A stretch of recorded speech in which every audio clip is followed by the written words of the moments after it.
CM ಸಿದ್ದರಾಮಯ್ಯರನ್ನ ಮತ್ತೆ ಕೆಣಕಿದ್ದಾರೆ ರಾಜ್ಯಪಾಲರು. ಸಿದ್ದು ವಿರುದ್ಧ ಮೂಡಾ ಕೇಸ್ ಬೆನ್ನಲ್ಲೇ ಮತ್ತೊಂದು ಬಾಣವನ್ನ ಪ್ರಯೋಗ ಮಾಡಿದ್ದಾರೆ. ಮತ್ತೊಂದು ದೂರಿಗೆ ಸಂಬಂಧಪಟ್ಟಂತೆ ಸರ್ಕಾರದಿಂದ ವರದಿಯನ್ನ ಕೇಳಿದ್ದಾರೆ. ಸರ್ಕಾರದಿಂದ ವರದಿ ಕೇಳಿ ರಾಜ್ಯಪಾಲ ಗೆಹ್ಲೋಟ್ ಈ ಸಂದರ್ಭದಲ್ಲಿ ಮತ್ತೆ ಸಿದ್ದರಾಮಯ್ಯನವರನ್ನ ಕೆಣಕಿದ್ದಾರೆ. ವಿವರಣೆ ಕೇಳಿ ಮುಖ್ಯ ಕಾರ್ಯದರ್ಶಿ ಶಾಲಿನಿ ರಜನೀಶ್ ಅವರಿಗೆ ಪತ್ರವನ್ನ ಬರೆದಿದ್ದಾರೆ ರಾಜ್ಯಪಾಲ ಥಾವರ್ ಚಂದ್ ಗೆಹ್ಲೋಟ್. ಮೈಸೂರಿನ PS ನಟರಾಜ್ ಎಂಬುವವರಿಂದ ದೂರು ದಾಖಲಾಗಿದೆ. ಆಗಸ್ಟ್ 27ರಂದು ರಾಜ್ಯಪಾಲರಿಗೆ ನಟರಾಜ್ ದೂರು ನೀಡಿದ್ರು.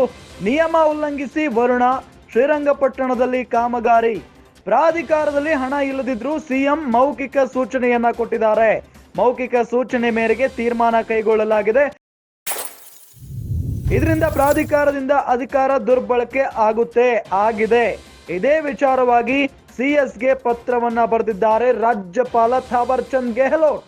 ಈಗಾಗಲೇ ಮೂಡಾ ಪ್ರಕರಣಕ್ಕೆ ಸಂಬಂಧಪಟ್ಟಂತೆ ಪ್ರಾಸಿಕ್ಯೂಷನ್ಗೆ ರಾಜ್ಯಪಾಲರು ಅನುಮತಿಯನ್ನ ಕೊಟ್ಟಿದ್ರು. ಅದಾದ ನಂತರ ರಾಜ್ಯಪಾಲರ ನಡೆಯನ್ನ ವಿರೋಧಿಸಿ ಕಾಂಗ್ರೆಸ್ ನಾಯಕರು ಬಹಳಷ್ಟು ಆಕ್ರೋಶವನ್ನ ವ್ಯಕ್ತಪಡಿಸ್ತಾ ಇದ್ರು. ಪಾದಯಾತ್ರೆಯನ್ನ ಕೂಡ ಮಾಡಿದ್ದು ಗಮನಿಸಿದ್ವಿ.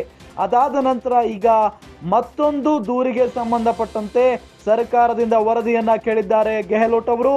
ವಿವರಣೆ ಕೇಳಿ ಮುಖ್ಯ ಕಾರ್ಯದರ್ಶಿ ಶಾಲಿನಿ ರಜನೀಶ್ ಅವರಿಗೆ ಪತ್ರವನ್ನ ಬರೆದಿದ್ದಾರೆ.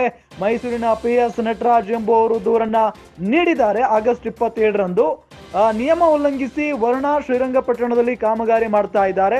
ಪ್ರಾಧಿಕಾರದಲ್ಲಿ ಹಣ ಇಲ್ಲ, ಆದ್ರೂ ಕೂಡ ಸಿಎಂ ಮೌಖಿಕ ಸೂಚನೆಯನ್ನ ಕೊಟ್ಟಿದ್ದಾರೆ.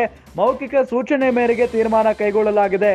ಇದರಿಂದ ಪ್ರಾಧಿಕಾರ ಅಧಿಕಾರ ದುರ್ಬಳಕೆ ಮಾಡಿಕೊಳ್ತಾ ಇದೆ ಅಂತ ಹೇಳಿ ಈ ಸಂದರ್ಭದಲ್ಲಿ ದೂರು ದಾಖಲಾಗಿರುವುದು. ಇದೇ ವಿಚಾರವಾಗಿ ಸಿಎಸ್ಗೆ ಪತ್ರವನ್ನ ಬರೆದಿದ್ದಾರೆ.